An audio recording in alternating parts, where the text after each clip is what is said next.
That approach, that purity, that simplicity, I think gives us quite a unique position. This luxury automotive segment is and is becoming increasingly cluttered, and it's very important for a manufacturer of Jaguar's size not to try and copy other manufacturers, not to try and copy the Germans or copy the Japanese, but to do our own thing, to find our own way, take our own approach, and that's exactly what we did when we launched the XK. That is exactly what we did when we launched the XF. That strategy worked extremely well for us as a manufacturer, and it's exactly what we'll do and have done with the launch of the new XJ. 2009, as you are well aware, has been a difficult year for most manufacturers. Jaguar, we've seen some key milestones met in 2009. We started the year with the introduction of our 10 model year product and with the introduction of our new 5-litre V8 supercharged powertrain. A fantastic engine, a very efficient engine, a very contemporary engine, and I mean, let's be honest, if you're sitting in my position, a fantastic engine for this part of the world. It's a great engine for the Middle East. We introduced an R derivative for the first time on XF, so we have an XF saloon that will do 0 to 100 in under 5 seconds. We're particularly proud of that car. We think it's a true, genuine Jaguar. It's a vehicle that's won numerous group tests all around the world, but notably in the German motoring press as well, which for us was kind of unprecedented, the success that that vehicle had, and put back to back against some of its competitors. We also re-engineered, launched the XK, the XKR, significant changes to that vehicle.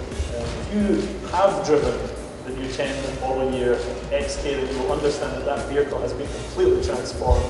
Powertrain and dynamics in the vehicle are massively improved. If you haven't driven that car, then I'm sure if you speak very nicely to Marcel just now, then that can be arranged.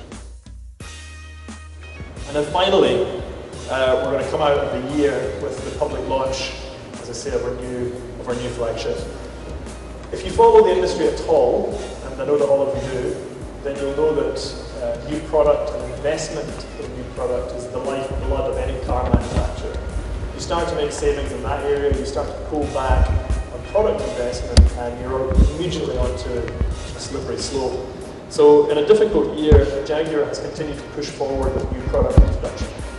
We haven't held back. Our cycle plan has not changed in the slightest throughout this year. We continue to launch new product. We will continue in 2010 to launch new product. And I think it's one of the reasons why Jaguar has strengthened its position, particularly in this region in 2009. We've actually taken market share in 2009 to a strong year for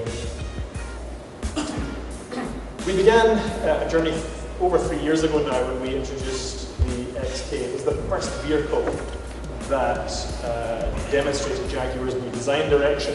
We continued with the XF, and today we're adding a third vehicle in that portfolio. We think that the future for the brand looks extremely bright. I'm going to, in just a second, hand over to Ian, who is undoubtedly the best person to talk to you about that design direction, quite simply because he is the architect of all 3 of these vehicles. He's the man who had the vision and actually put it into effect. Before I hand over to Ian, because I know that you like to listen to me, and you don't want to see the car or listen to me at all, I know that this is the highlight for you all. But before I hand over to Ian, I just want to give you a couple of examples as to why we think that the XJ is a standout car. When we launch the car, there will be 4 trim levels, but within those 4 trim levels, there will be an absolutely, for us, unprecedented level of choice of woods, of leathers, of veneers, and it will mean that customers in this region are effectively able to a large degree to personalize their vehicles. You can transform the feel of the vehicle or the theme of your interior just through the selection that you're offered. The car will come standard, but also with a long wheelbase, which we would expect to be our major seller in the Middle East region. Obviously, it will feature the new 5-litre supercharged powertrain. We've got a whole host of clever technologies in terms of dynamic systems under the skin, so rear air suspension, adaptive dynamics, active differential control, quick ratio power steering, all of these things playing this beautiful melody together to make this car an excellent driver's car.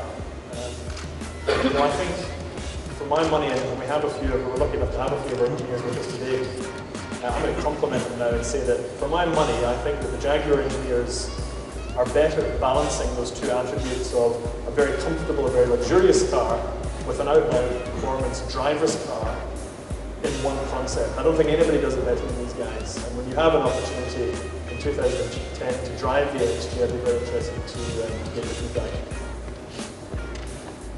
The technology list in terms of customer interface is impressive.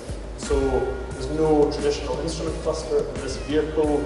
There is a 12.3-inch high-def virtual instrument panel. You know, a really fantastic feature, a real surprise with the light feature. The screen, the traditional nav screen in this car, is actually carries dual view technology. So whilst the driver is watching, is looking at navigation information or audio information, his passenger can be looking at the same screen and watching a DVD or a TV program as the vehicle is on the way. You know, it's just a fantastic feature. It works extremely well, and again, really designed to surprise and to delight. You know, we're all going to look at this car, and it's a fantastic design. The stereo system in this thing is just unbelievable. On the outgoing XJ, I think the highest wattage you can specify is 340 watts. On this vehicle, it's 1200 watts. So, you know, the stereo experience, I think somebody steal what it means like. I think somebody commented that you buy the car for the stereo alone in this thing. It's really quite exceptional. We've never heard anything like it. The infotainment systems, the audio, the navigation, everything is hard drive based. There is a full connectivity hub for video and for MP3. So it's a, you know, it's